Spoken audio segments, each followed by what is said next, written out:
ಪ್ರಾಡಕ್ಟ್ಗಳನ್ನು ನೋನಿಯಿಂದನೇ ತಯಾರಿಸಲ್ಲ ಸರ್? ನೋನಿಯಲ್ಲಿ ಅತಿ ಹೆಚ್ಚು ಪೋಷಕಾಂಶ ಇದ್ದು ಎಲ್ಲ ರೋಗಗಳಿಗೂ ಅದು ಒಂದು ಹಂತದವರೆಗೆ ಕೆಲಸ ಮಾಡುತ್ತೆ.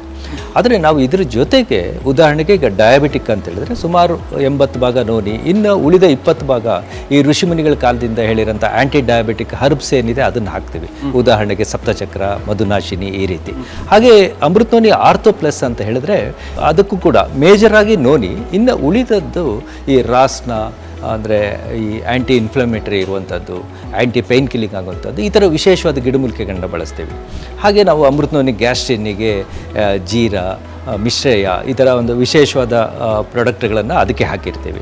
ಅದು ನಮ್ಮ ಒಂದು ಕೃಷಿಕರ ಸಂಘಟನೆಯಲ್ಲೇ ಅದನ್ನು ಬೆಳೆದು ಬಿಟ್ಟು ಅದನ್ನು ನಾವು ಅದಕ್ಕೆ ಬಳಸೋದ್ರಿಂದ ಅದು ಕೂಡ ಒಂದು ಒಳ್ಳೆಯ ರಿಸಲ್ಟನ್ನು ಕೊಡ್ತಾ ಇದೆ.